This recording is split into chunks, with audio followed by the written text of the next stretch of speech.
बिस्मिल्लाहिर्रहमानिर्रहीम।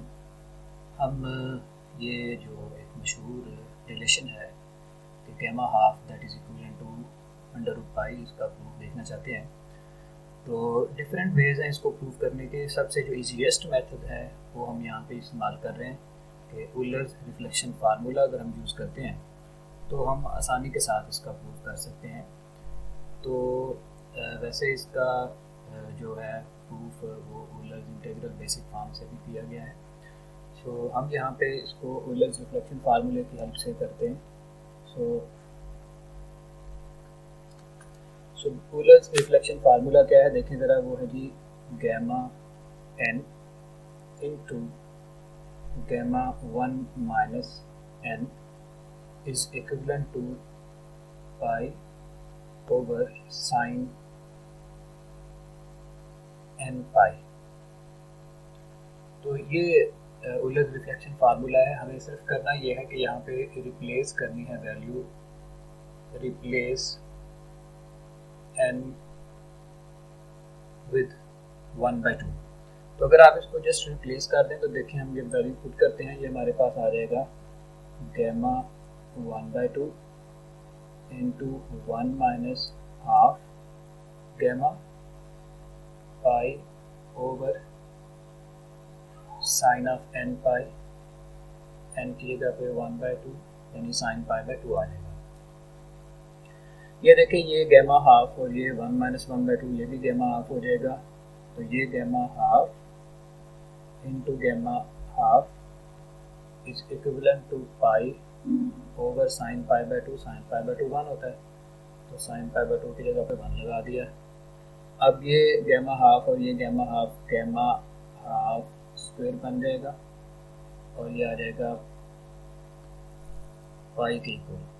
तो अगर दोनों साइडों पे हम स्क्वायर रूट लेते हैं, so taking the square root on both sides, so we will get the value gamma half equivalent to under root pi. दोनों साइडों पे हमने अंडर रूट लिया, स्क्वायर अंडर रूट से कैंसिल हुआ लेफ्ट साइड पे। तो ये बड़ी इजीली हमने गैमा हाफ की वैल्यू निकाली जो कि अंडर रूट पाई के बराबर है। हाँ जी, तो हम गैमा फंक्शन के क्वेश्चंस और प्रॉब्लम को कंटिन्यू करते हुए हम नेक्स्ट क्वेश्चन की तरफ मूव करते हैं।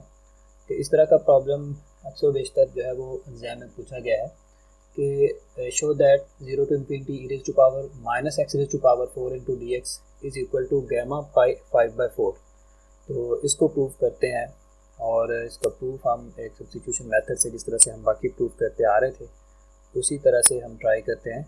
हम बेसिक डेफिनेशन यूज़ करेंगे, यूलर इंटीग्रल फार्मूला यूज़ करेंगे और उसमें कुछ सब्स्टिट्यूशन करके तो इसके प्रूफ की तरफ बढ़ेंगे। तो बल्कि हम उसी तरतीब से यहाँ पे ये जो e raised to power minus x4 है इसी के अंदर सब्स्टिट्यूशन करके तो इसको डिराइव करते हैं।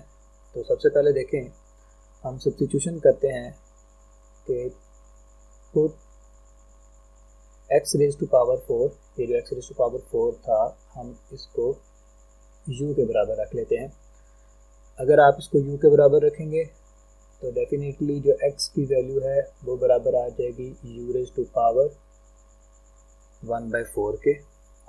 और अगर आप इसका डिफरेंशियल लेंगे so that differential will become d of x is equal to 1/4 u raised to power 1/4 minus 1 into du। ये वैल्यू आ जाएगी और dx फिर बराबर आ जाएगा further dx will become 1/4 u raised to power 1/4 minus 1 is equal to minus 3/4 into du। हाँ जी, ये आ जाएगा। तो ये सब्स्टिट्यूशन अगर हम कर देते हैं इसके अंदर और अगर आप लिमिट्स देखना चाहते हैं तो यहाँ पे देखें ये लिमिट्स, अगर आप x का फंक्शन था तो x की वैल्यू की जगह पे 0 पुट कर दें तो x जब 0 होगा तो डेफिनेटली u भी 0 होगा। अगर x इन्फिनिटी होगा तो u की वैल्यू भी इन्फिनिटी होगी। तो ये हमने सब्स्टिट्यूशंस की हैं, इन सब्स्टिट्यूशन को हम यूज़ करते हैं अब अपनी इक्वेशन में। तो आफ्टर द सब्स्टिट्यूशन हमारे पास जो रिज़ल्ट आ रहा है वो देखते हैं। ये देखें, हमने इसके अंदर सब्स्टिट्यूशन की और ये हमारे पास इंटीग्रल था 0 to infinity e raise to power minus, उसी तरह से x रेज़ टू पावर 4 की जगह पे u लगा दिया तो माइनस u आ गया। उसके बाद dx की वैल्यू हमने ये पूरी वैल्यू जो है ये लिखी थी 1/4 into u raise to power minus 3/4 into d u. ये हमारे पास रिज़ल्ट है जी आफ्टर सब्स्टिट्यूशन। तो हम आगे देखते हैं कि हमारे पास ये 1/4 चलें एक कांस्टेंट के तौर पे बाहर आ जाएगा। हम इसको यहाँ से रिप्लेस कर देते हैं, यहाँ पे लिख देते हैं ये 1/4 एक कांस्टेंट आ गया। तो आप देखें ज़रा 1/4 अगर कांस्टेंट है तो ये हमारे पास एक प्रोडक्ट रिलेशन है, दो फंक्शन आ गए हैं, दोनों यू के हैं, दोनों आपस में मल्टीप्लाई हो रहे हैं। तो हम इंटीग्रल का प्रोडक्ट फार्मूला यूज़ करते हैं। हम इसमें जो इंटीग्रेशन करेंगे वो इस फंक्शन की करेंगे, इस फंक्शन की इंटीग्रेशन करते हैं, इसको हम ऐसा रखेंगे। तो हमारे पास जो रिज़ल्ट आएगा वो बराबर आ जाएगा is equal to 1/4 as such. इसको हम ब्रैकेट के साथ लिखते हैं क्योंकि it will be multiply with the whole value. So e raise to power minus u we have kept it as such, e raise to power minus u। और साथ ही इसकी अगर आप इंटीग्रेशन करते हैं तो u raise to power minus 3/4 u raise to power minus 3/4 plus 1 over minus 3/4 plus 1, और we will apply the limit for this part 0 to infinity. Then we will integrate again from 0 to infinity. The integral part will be repeated. Minus 3/4 plus 1 will become 1/4. So we will write u raised to power 1/4 divided by 1/4, and this value will remain as such, that is e raised to power minus u। Minus 3/4 plus 1 जब हम करते हैं तो हमारे पास जो answer आ रहा है वो एक्चुअली माइनस, तो इसका अगर हम डेरिवेटिव करते हैं, डेफिनेटली हम अब इसका डेरिवेटिव करेंगे तो e raise to power minus u का जो डेरिवेटिव आएगा वो हमारे पास आ जाएगा जी minus e raise to power minus u into d u. ये हमारे पास आ गया वैल्यू। हम यहाँ पे इसको ब्रैकेट में लिख लेते हैं क्योंकि 1/4 इस पूरी वैल्यू से मल्टीप्लाई हो रहा था। So we will see that 1/4 will be kept as such, bracket इसी तरह से लिख दी। अब हम इसके ऊपर लिमिट अप्लाई कर रहे हैं। तो जब हम लिमिट अप्लाई करेंगे इस फंक्शन पे, ये जो फंक्शन है हमारे पास इसको हम लिख सकते थे माइनस 3/4। ये माइनस 3/4 जो है ये सॉल्व होके 1/4 बनेगा। ये 1/4 जो है ये ऊपर जाके इस तरह से मल्टीप्लाई हो जाएगा। तो ये यहाँ पे आप लिख सकते हैं इसको 4, ये इस जगह पे लिख लें। ये बाहर भी लिख सकते थे क्योंकि ये कांस्टेंट है, लिमिट से बाहर आप इसको लिख सकते हैं। तो 4 और ये हमारे पास आ गई value e raise to power minus u। e raise to power minus u को आप ऐसे भी लिख सकते हैं, नीचे डिनोमिनेटर में e raise to power u। तो ये हमारे पास एक आ गई फ्रैक्शन जिसके ऊपर हम अप्लाई करना चाहेंगे लिमिट्स को।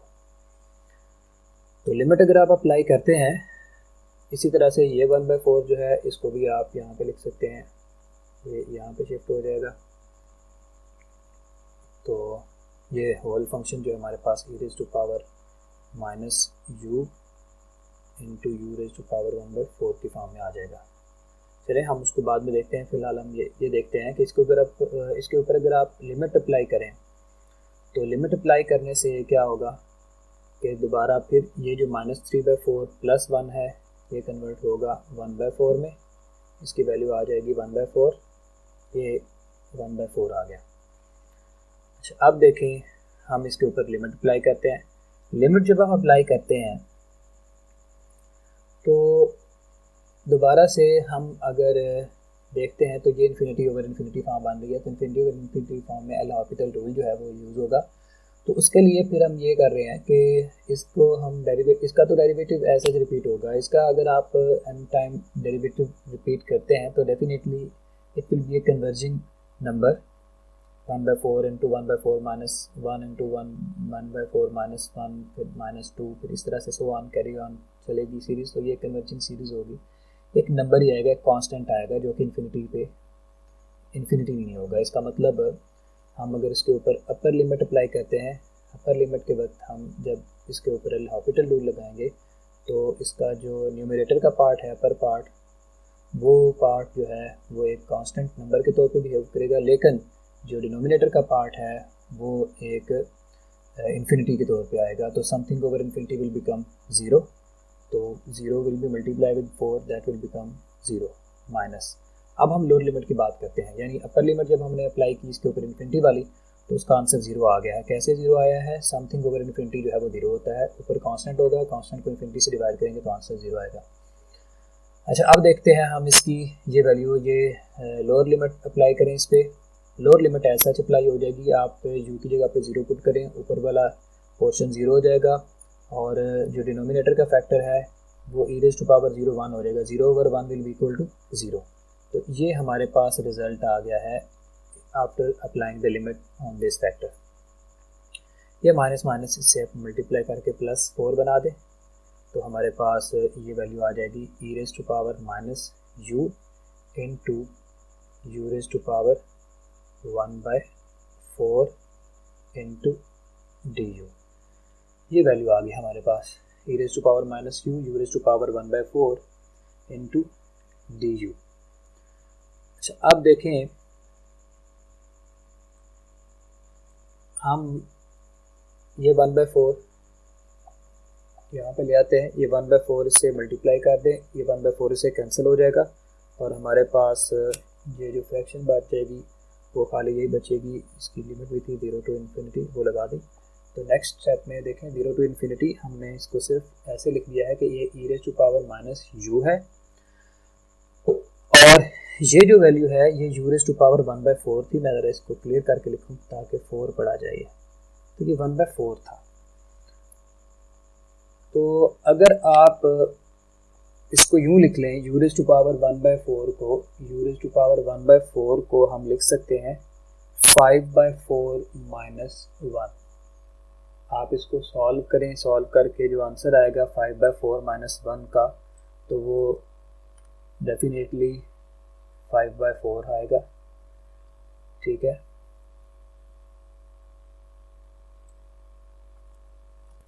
so you could see that 5/4 minus 1 is equal to actually 1/4, so we have replaced the value of the 1/4 with the value of 5/4 minus 1। तो इस तरह से हमने ये एक काम किया है ताकि हमारे लिए एक प्रॉपर फॉर्म आ जाए। तो अब ज़रा देखें, हमने जो यूलर बेसिक डेफिनेशन पढ़ी थी, इंटीग्रल फार्मूला पढ़ा था गैमा फंक्शन का, वो क्या था? हाँ जी, तो जो बेसिक डेफिनेशन जो हमने पढ़ी थी गैमा फंक्शन की, गैमा एन जो है वो हमने लिखा था यूलर इंटीग्रल फार्मूला से 0 to infinity e raised to power minus t and then t raised to power n minus 1। इसका मतलब क्या हुआ कि ये जो यहाँ पे एक कांस्टेंट नंबर होता है वो गैमा फंक्शन के अंदर लिखा जाता है। तो इसका मतलब बाकी चीज़ें अगर हम देखें तो इस इंटीग्रल में सिमिलर हैं, 0 to infinity e raised to power minus u और फिर then u raised to power 5/4 minus 1। तो each and everything is similar, just here the symbol is instead of t is u। यहाँ पे t की जगह पे सिर्फ u का सिंबल है। तो यहाँ पे जिस तरह से अगर हमने लिखा कि अगर इस तरह से कोई चीज़ लिखी हो इस इन कंडीशन में, तो फिर n जो है वो गैमा n के बराबर आएगा। तो यहाँ पे n की जगह पे 5/4 है, ये देखें। तो इसका मतलब ये जो वैल्यू है ये फिर यहाँ पे n को रिप्रेजेंट कर रही है, तो दैट शुड बी गैमा 5/4। अगर इसको आप गैमा n लिखेंगे तो इसको गैमा 5/4 लिखेंगे। तो यही हमें प्रूव करना था कि इसकी वैल्यू जो है वो गैमा 5/4 के बराबर आती है।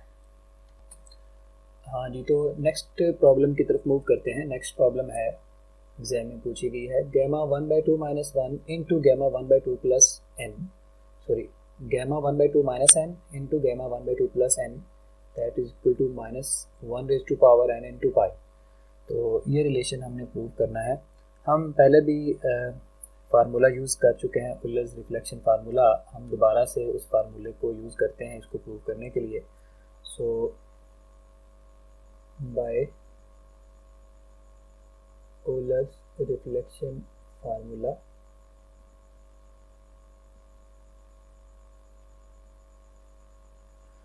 हाँ जी, तो ओयलर्स रिफ्लेक्शन फार्मूला था हमारे पास gamma n into gamma n 1 minus n is equal to pi over sine of n pi। Euler's reflection formula actually इसका प्रूफ एक लेंथी प्रूफ है। हमें इसको बाय हेल्प सिर्फ हम अपनी हेल्प के तौर पे इसको इस्तेमाल कर रहे हैं दूसरे प्रूफ के अंदर, दूसरे क्वेश्चंस के प्रूफ के अंदर। तो एज सच हम इसको यहाँ पे प्रूफ नहीं कर सकते, इसलिए हम इसका रेफरेंस सिर्फ देते हैं कि bye ओयलर्स reflection formula.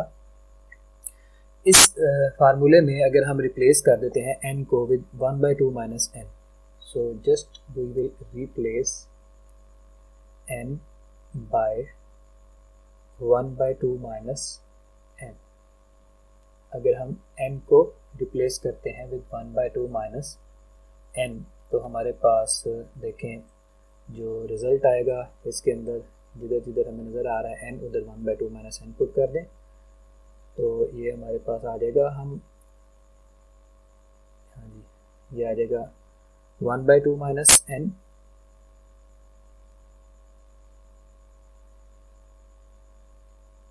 That is 1/2 minus n को रिप्लेस किया। फिर हम देखते हैं कि हमने फर्दर 1 माइनस n को फिर से रिप्लेस किया 1/2 माइनस n के साथ। तो ये हमारे पास आ गई value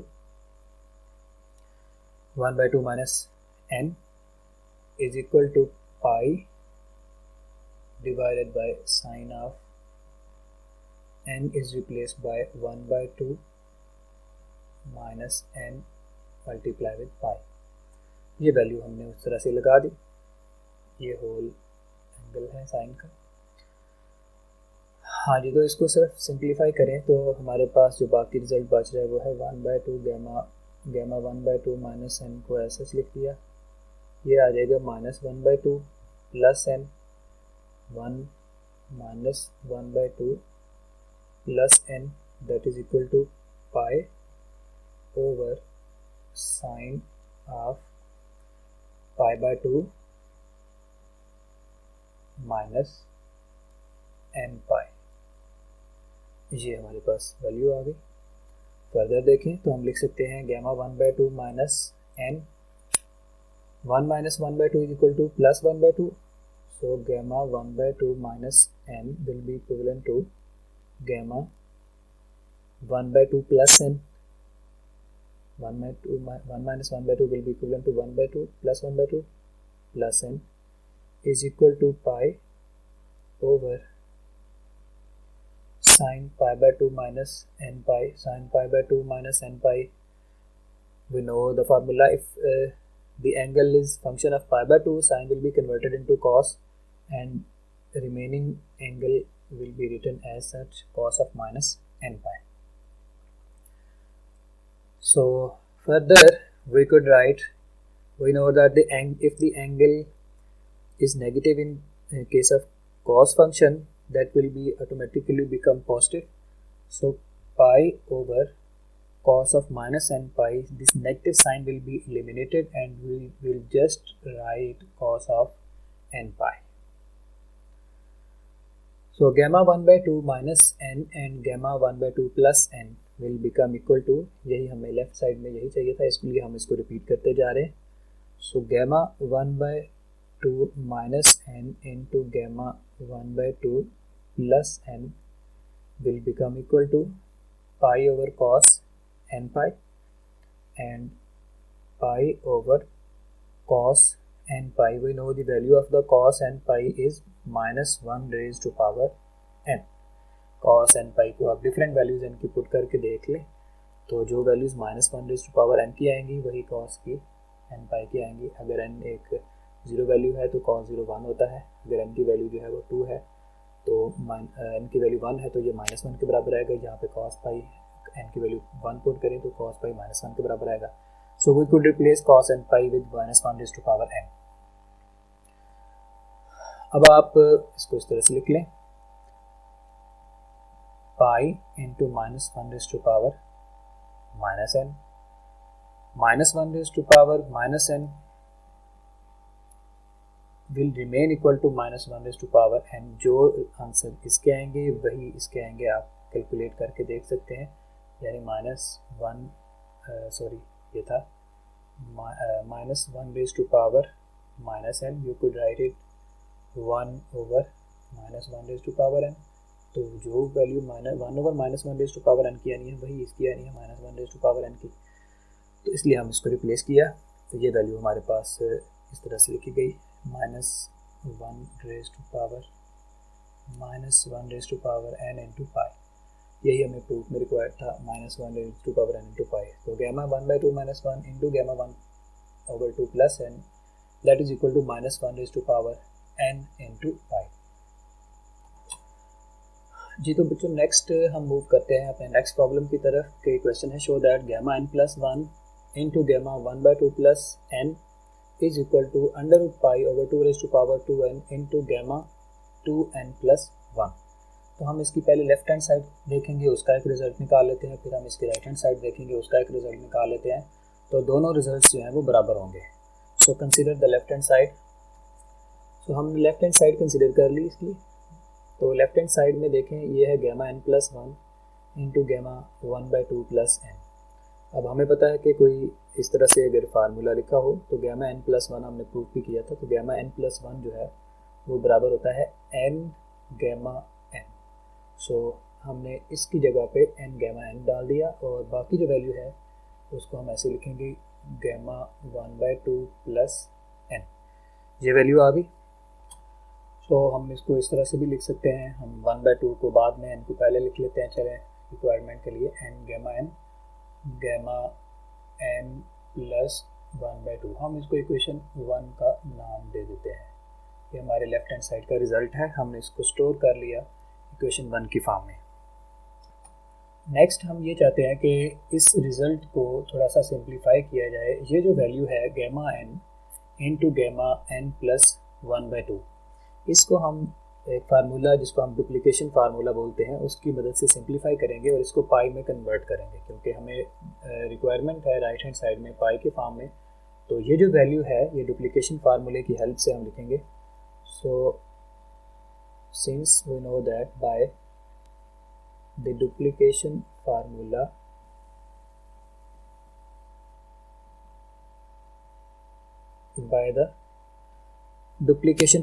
we could write gamma n into gamma n plus 1/2 is equal to √π into gamma 2n divided by 2⁻2n minus 1, 2⁻2n minus 1। ये डुप्लीकेशन फार्मूला है, हमने इसको यूज़ किया। तो इक्वेशन 1 में हम वापस जाते हैं और इसको इसमें पुट करते हैं। सो इक्वेशन 1 बिकम्स,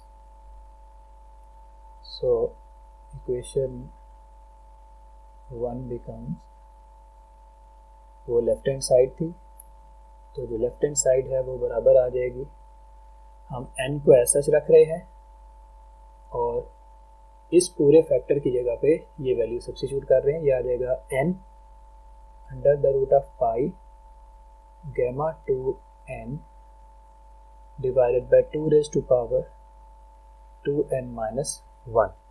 ये हमारे पास एक रिज़ल्ट आया है। हम इस रिज़ल्ट को ऐसा लिख लेते हैं या फिर n की वैल्यू को इकट्ठा कर लेते हैं। यह आ जाएगा √π n into gamma 2n over 2⁻2n minus 1। ये हमारे पास लेफ्ट हैंड साइड का फाइनल रिजल्ट है। So now look at the right hand side. Now we will consider the right hand side. So right hand side is equivalent to under the root of pi into gamma 2n plus 1 divided by 2 raise to power 2n। ये value है हमारे पास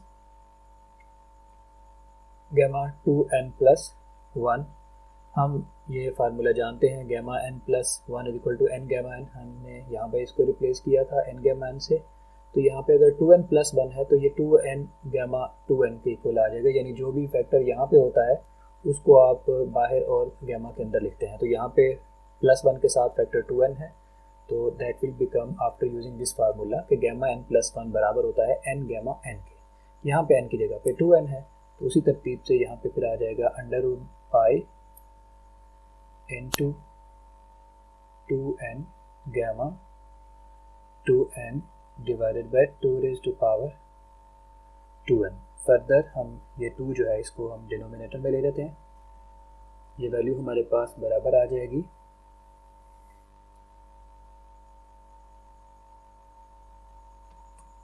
जी। तो देखें ये हमारे पास value किसके बराबर आ रही है, हम इसको लिख लेते हैं अंडर रूट पाई ऐसे लिख दिया, और यहाँ पे ये n भी वैसे लिख दिया। ये आ जाएगा n gamma 2n divided by 2 raise to power 2n। ये जो 2 था हम इसको डिनोमिनेटर में शिफ्ट करते हैं, नीचे जाके ये 2 रेज़ टू पावर -1 हो जाएगा, और ओवरऑल आप इसको लिख सकते हैं 2 raise to power n-1। Collectively हम एक ही उसको 2 के अंदर उसको यूज़ कर दिया। तो अब देखें ये रिज़ल्ट आया हमारे पास राइट हैंड साइड का। लेट्स से कि हम अगर इसको इस रिज़ल्ट को इक्वेशन 2 का नाम दे देते और इस रिज़ल्ट को इक्वेशन 3 का नाम दे देते, तो look at the result left hand side in equation 2, that is under root pi into n gamma 2n over 2 raised to power 2n minus 1. The result of the right hand side is also same, that is pi under root pi n gamma 2n over 2 raised to power 2n minus 1. So this shows that this equation is true, that left hand side is equal to right hand side.